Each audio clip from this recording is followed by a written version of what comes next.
जय हिंद प्यारे साथियों, आज हम फिर अपने एक नई क्लास की शुरुआत करते हैं और नई क्लास में आज हम अपने नेक्स्ट टॉपिक की शुरुआत करते हैं। और नेक्स्ट टॉपिक में आज हम क्या देखते हैं, कार्य, ऊर्जा एवं क्षमता। ठीक है, तो अपना नया टॉपिक क्या है, कार्य, ऊर्जा एवं क्षमता से संबंधित जितने भी महत्वपूर्ण पीवाईक्यू हुए हैं और एग्जाम में रिपीटेड क्वेश्चन है, आज हम उनको जो है पीवाईक्यू के थ्रू देखते हैं। ठीक है, तो दोस्तों आप लोग जल्दी जल्दी क्लास से जुड़ जाइए और ज़्यादा से ज़्यादा लोगों के पास वीडियो को शेयर कर दीजिए। ठीक है, जो लोग चैनल पे नए हैं वो चैनल को सब्सक्राइब कर लें और बेल आइकन को पुश कर लें। ठीक है, चलिए, और जितने भी लोग चैनल पर नए बन रहे हैं वो पिछले जो प्लेलिस्ट बन चुकी है साइंस की उसे जाकर के ज़रूर देख लेंगे। इससे आप लोगों की जो है तैयारी एकदम बेहतर और बेहतरीन हो जाएगी। ठीक है, तो अपनी तैयारी को बेहतरीन बनाने के लिए चलिए जल्दी जल्दी आप लोग जुड़ जाइए। और आज हम अपने क्लास में शुरुआत करेंगे कार्य, ऊर्जा एवं क्षमता का। ठीक है, तो चलिए बिना कोई देर करते हुए अपने क्वेश्चन की शुरुआत करते हैं। क्वेश्चन नंबर पहला क्या कह रहा है, निम्नलिखित में से कौन सी दो भौतिक राशियों की बीमाएं समान हैं।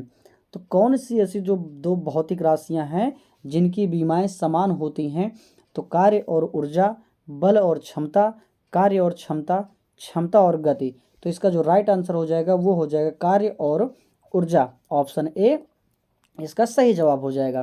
ठीक है दोस्तों, आप लोगों को अगर इसका आंसर पता हो तो कमेंट बॉक्स में कमेंट करते चलेंगे।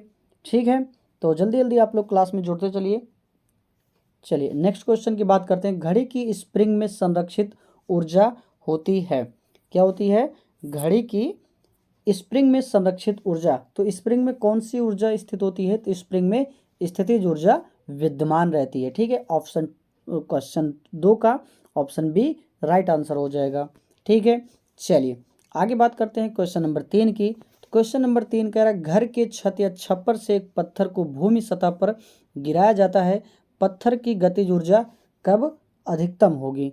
तो पत्थर की गतिज ऊर्जा कब अधिकतम होगी, तो इसका राइट आंसर जो हो जाएगा वो हो जाएगा ऑप्शन बी, यानी कि भूमि सतह पर पहुंचने से तुरंत पहले गतिज ऊर्जा जो कि अधिकतम हो जाएगी।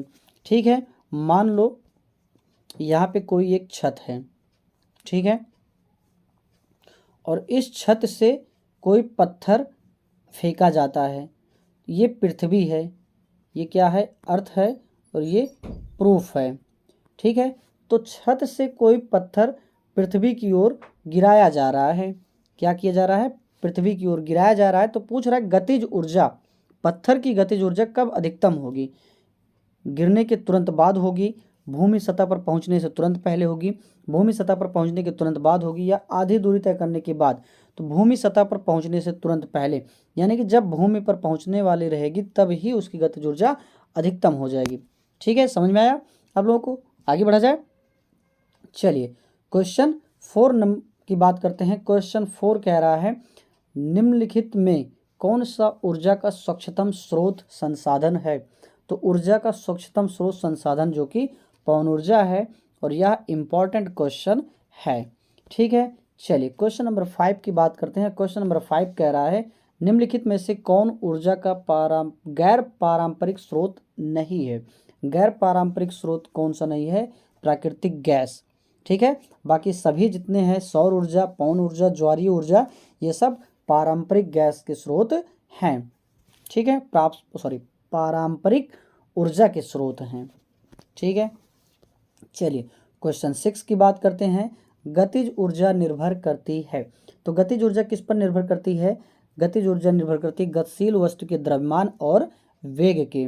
ठीक है, तो द्रव्यमान और वेग के जो है निर्भर करती है गतिज ऊर्जा।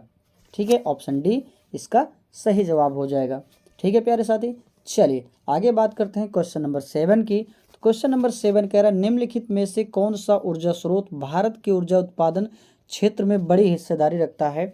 तो भारत के ऊर्जा उत्पादन में सबसे ज़्यादा जो भागीदारी रखता है वो है तापीय ऊर्जा। ठीक है, चलिए आगे बात करते हैं क्वेश्चन 8वें नंबर की। तो 8वां नंबर कह रहा है, निम्नलिखित में से कौन सी सदिश राशि नहीं है। सदिश राशि जो है कार्य नहीं है। ठीक है, बाकी सदिश राशियाँ कौन कौन सी हैं, बल है, विस्थापन है, वेग है, जिसमें दिशा निर्धारित है। चलिए आगे बात करते हैं क्वेश्चन नंबर 9 की। तो 9 कह रहा है एक व्यवस्था में ऊर्जा का यांत्रिक रूपांतरण क्या कहलाता है। तो ऊर्जा का यांत्रिक रूपांतरण पूछ रहा है, क्या पूछ रहा है, ऊर्जा का यांत्रिक रूपांतरण क्या कहलाता है, क्या कहलाता है, वो कहलाता है कार्य। ठीक है, चलिए क्वेश्चन नंबर 10 की बात करते हैं। तो 10 कह रहा है कार्य करने की दर है। तो कार्य करने की दर क्या कहलाती है, क्षमता कहलाती है। क्या कहलाती है, क्षमता कहलाती है। ठीक है, चलिए क्वेश्चन नंबर 11 की बात करते हैं। फोटोवोल्टिक सेल के संदर्भ में निम्नलिखित में क्या गलत है। तो कह रहा है क्या गलत है फोटोवोल्टिक सेल के संदर्भ में। तो यह विद्युत ऊर्जा को प्रकाशीय ऊर्जा में परिवर्तित करता है, यही आपका सही जवाब हो जाएगा। यानी कि यह फोटोवोल्टिक सेल के संदर्भ में यह गलत कथन है। बाकी जितने भी कथन हैं ऑप्शन ए, बी, सी, ये आपके फोटोवोल्टिक सेल के संदर्भ में सही कथन है। ठीक है, चलिए आगे बात करते हैं। क्वेश्चन नंबर 12 कह रहा है 1 किलो घंटे डॉट मेगा जूल के बराबर होगा। तो 1 किलो घंटे जो है 3.6 मेगा जूल के बराबर होगा। तो इससे 1 किलो वाट बराबर होता है 1000 वाट के। ठीक है,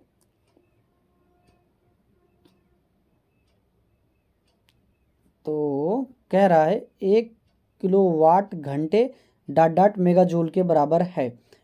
तो इससे हम इस क्वेश्चन को यहाँ पे छोड़ देते हैं इम्पॉर्टेंट करके। इस क्वेश्चन को मैं आपको कल करवाऊँगा। ठीक है, तो अभी से मुझे, ठीक है, तो मैं इस क्वेश्चन को नेक्स्ट डे पे करवा दूंगा पक्का। ठीक है, चलिए आगे बात करते हैं क्वेश्चन 13 की। निम्नलिखित में से किस संदर्भ में गतिज ऊर्जा का उपयोग कार्य क्षमता के रूप में होता है। तो किस संदर्भ में गतिज ऊर्जा का उपयोग कार्य क्षमता के रूप में होता है, वायु चक्की द्वारा गेहूं पीसने में जो है गतिज ऊर्जा का उपयोग किया जाता है। चलिए क्वेश्चन नंबर 14 की बात करते हैं। तो 14 कह रहा है व्यावसायिक रूप से कोयले से उत्पादित ऊर्जा कहलाती है। तो व्यावसायिक रूप से कोयले से उत्पादित ऊर्जा तापीय ऊर्जा कहलाती है। ठीक है, चलिए आगे बात करते हैं क्वेश्चन 15 की। फोटोवोल्टिक सेल प्रकाशीय ऊर्जा को किस ऊर्जा में रूपांतरित करता है। तो फोटोवोल्टिक सेल प्रकाशीय ऊर्जा को विद्युत ऊर्जा में परिवर्तित करता है। ठीक है, चलिए आगे बात करते हैं क्वेश्चन नंबर 16 की। तो 16 कह रहा है किलोवाट घंटा इकाई है किसकी, क्षमता की इकाई है। ये इंपॉर्टेंट क्वेश्चन है, इसे आप लोग मार्क कर लीजिएगा, टिक कर लीजिएगा। ठीक है, चलिए आगे बात करते हैं क्वेश्चन नंबर 17 की। सौर ऊर्जा का रासायनिक ऊर्जा में रूपांतरण की प्रक्रिया क्या है। तो सौर ऊर्जा का रासायनिक ऊर्जा में रूपांतरण प्रकाश संश्लेषण कहलाता है। तो दोस्तों आप लोग जितने भी नए हैं वो साइंस की क्लास की प्लेलिस्ट बन चुकी है। ठीक है, तो आप लोग पिछले क्लासों को कंटिन्यू तरीके से आप लोग देखते रहिए, जिससे कि आपको साइंस की क्लासों में जितने भी क्वेश्चन कराए गए हैं आपको एकदम बेसिक से एडवांस लेवल पे जो क्वेश्चन है वो एकदम अच्छे तरीके से आपको तैयार हो जाएं। ठीक है, चलिए आगे बात करते हैं क्वेश्चन 18 की। तो 18 क्वेश्चन कह रहा है पुनर्भरण रिचार्जेबल सेलों में किस प्रकार की ऊर्जा संरक्षित होती है। तो रासायनिक ऊर्जा संरक्षित होती है। ठीक है, ऑप्शन सी इसका सही जवाब हो जाएगा। चलिए नेक्स्ट क्वेश्चन की ओर बढ़ते हैं। तो नेक्स्ट क्वेश्चन कह रहा है सूर्य की ऊर्जा का कारण है। तो सूर्य की ऊर्जा का कारण क्या है, नाभिकीय संलयन होता है। ठीक है, चलिए आगे बात करते हैं क्वेश्चन नंबर 20 की। क्वेश्चन नंबर 20 कह रहा है कि 1 ग्राम बर्फ को 0 डिग्री सेल्सियस पर पूरी तरह गलाने में कितने यांत्रिक ऊर्जा की कार्य की आवश्यकता होगी। तो 336 जूल इसका राइट आंसर हो जाएगा। ठीक है, चलिए आगे बात करते हैं क्वेश्चन नंबर 21। बंदूक से गोली दागने के बाद बंदूक पीछे की ओर जाती है तो बंदूक और गोली की गतिज ऊर्जा का अनुपात क्या होता है, 1 से कम हो जाता है इसका अनुपात। ठीक है, तो चलिए क्वेश्चन 22 की बात करते हैं। 22 कह रहा है फोटो इलेक्ट्रिक सेल प्रकाशीय विद्युत सेल डॉट रूपांतरित करता है। तो फोटो इलेक्ट्रिक सेल प्रकाशीय विद्युत सेल डॉट रूपांतरित करता है। तो फोटो इलेक्ट्रिक सेल प्रकाशीय ऊर्जा को विद्युत ऊर्जा में परिवर्तित करता है। ठीक है, ये भी आपका इम्पॉर्टेंट क्वेश्चन है। ठीक है, चलिए आगे बढ़ते हैं क्वेश्चन नंबर 23 की। तो 23 कह रहा है घर के छत से एक पत्थर को सतह की ओर गिराया जाता है, पत्थर की गतिज ऊर्जा अधिकतम होगी। ये आपका रिपीटेड क्वेश्चन है। तो पत्थर की गतिज ऊर्जा कहाँ पे होगी, सतह पर पहुंचने से तुरंत पहले, इसका राइट आंसर हो जाएगा। तो इसमें हम देर नहीं करेंगे, आगे बढ़ते हैं। एक डायनेमो विद्युत उत्पादन यंत्र का प्रयोग डॉट डॉट बदलने में किया जाता है। ठीक है, तो इसका क्या क्वेश्चन कह रहा है 24 का, एक डायनेमो या विद्युत उत्पादन यंत्र का प्रयोग बदलने में किया जाता है, यानी कि क्या बदलने में किया जाता है, यांत्रिक ऊर्जा को विद्युत ऊर्जा में बदलने के लिए किया जाता है। ठीक है, चलिए आगे बात करते हैं क्वेश्चन नंबर 5 की, तो सॉरी 25 की। 25 कह रहा है, जब कोई वस्तु वायुयान से गिराई जाती है तो वस्तु की क्या बढ़ जाती है, तो वस्तु से क्या बढ़ जाती है, वस्तु की गतिज ऊर्जा। ऑप्शन ए इसका सही जवाब हो जाएगा। चलिए आगे बात करते हैं क्वेश्चन नंबर 26 की। तो 26 कह रहा है, वाटर लिफ्टिंग पंप से हम परिवर्तित करते हैं। तो वाटर लिफ्टिंग पंप से हम क्या परिवर्तित करते हैं, विद्युत ऊर्जा को गतिज ऊर्जा में। ये भी आपका इंपॉर्टेंट क्वेश्चन है। चलिए आगे बात करते हैं 27 की। तो 27 कह रहा है, सौर ऊर्जा को विद्युत ऊर्जा में बदलने के लिए किस यंत्र का प्रयोग किया जाता है। तो सौर ऊर्जा से विद्युत ऊर्जा में बदलने के लिए फोटोवोल्टिक सेल का प्रयोग किया जाता है। ये भी आपका अभी हमने पीछे पढ़ा। ठीक है, तो फोटोवोल्टिक सेल का उपयोग किया जाता है, और क्यों किया जाता है, सौर ऊर्जा को विद्युत ऊर्जा में बदलने के लिए। तो इसका ऑप्शन ए सही जवाब हो जाएगा। चलिए आगे बढ़ते हैं। एक गतिशील न्यूट्रॉन स्थिर अल्फा का टकराता है तो न्यूट्रॉन द्वारा गतिज ऊर्जा का क्षय है। तो देखिए इसके लिए सबसे पहले हम एक फार्मूला देखेंगे। तो कह रहा है, तो न्यूट्रॉन द्वारा गतिज ऊर्जा का क्षय भाग क्या है। तो इसमें से पूछ रहा है क्षय भाग जो है न्यूट्रॉन का, गतिज ऊर्जा का क्षय भाग। तो इसमें हम फार्मूला देखेंगे, 4m कैपिटल M बटे m प्लस कैपिटल M, यहाँ पे ये आप लोग इसे कैपिटल M का होल स्क्वायर कर लीजिएगा। ठीक है, यहाँ पे स्मॉल m जो है न्यूट्रॉन का द्रव्यमान है, कैपिटल M जो है स्थिर कण का द्रव्यमान है। ठीक है, और कैपिटल M बराबर जो होता है स्मॉल m हाफ 2 हो जाएगा।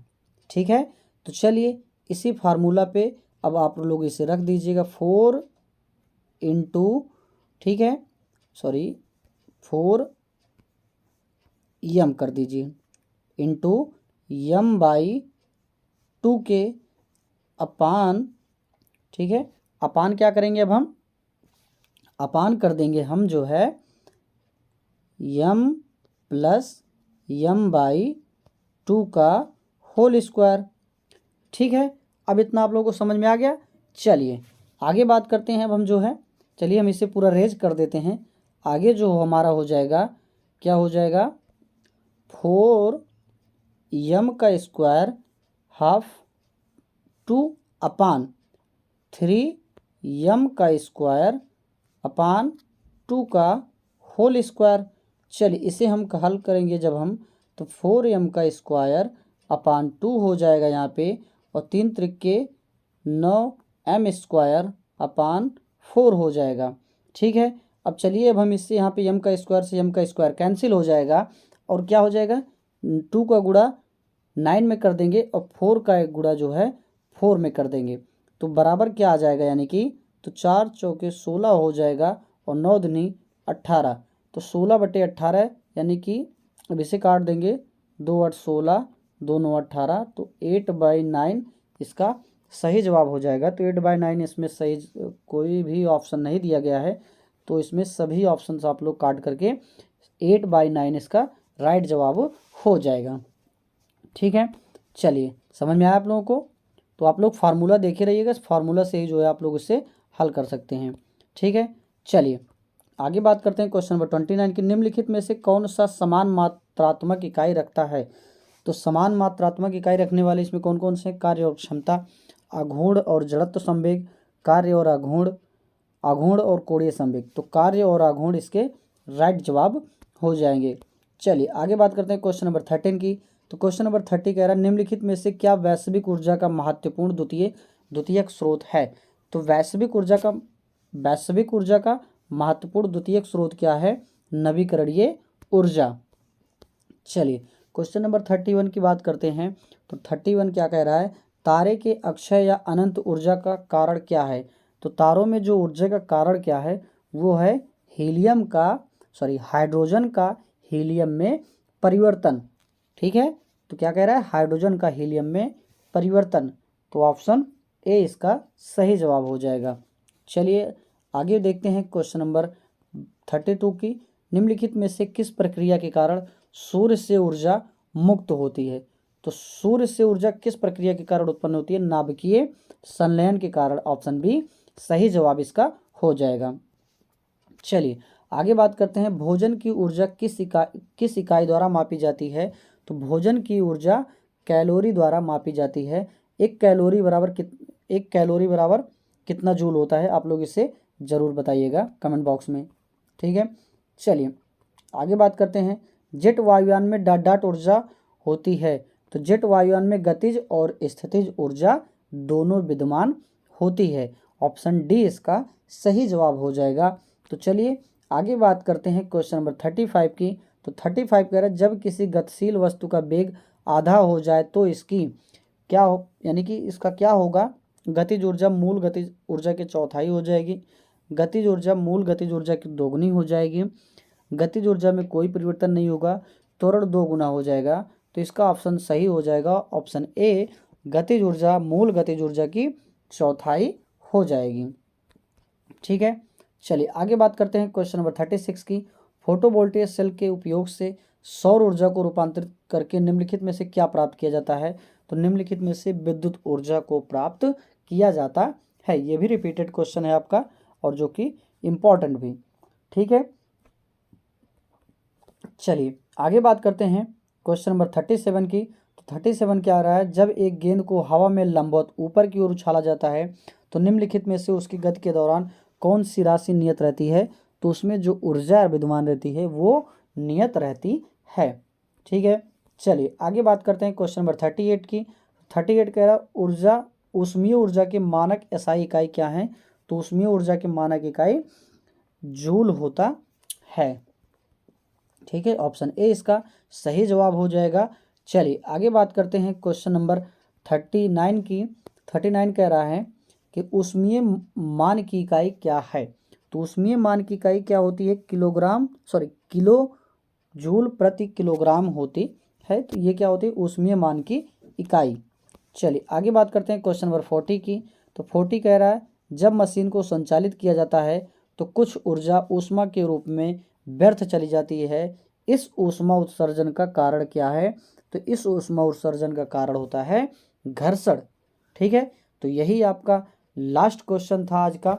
तो बस आपके आज की क्लास में सिर्फ और सिर्फ 40 क्वेश्चन थे। तो इस तरह आपका बल, कार्य और क्षमता, कौन सा टॉपिक, बल, कार्य और क्षमता भी आज समाप्त होता हुआ और आपके फिजिक्स की केवल और केवल 2 क्लासें और बची हैं। पूरा प्लेलिस्ट फिजिक्स की तैयार हो चुकी है। तो आप लोग दोस्तों जितने भी नए हैं चैनल को सब्सक्राइब कर लें और बेल आइकन को दबा लें, जिससे कि आपको क्लास की नोटिफिकेशन मिलती रहे। आप लोग अपनी तैयारी को बेहतर तरीके से बनाए रखें और क्लास से ज़्यादा लोगों को जोड़ने का प्रयास करें। ठीक है, क्लास को ज़्यादा से ज़्यादा लोगों के पास शेयर करें। जो भी समझ में नहीं आ रहा कमेंट बॉक्स में कमेंट करते रहें, मैं आप उसको समाधान के लिए मैं हमेशा तत्पर रहूँगा।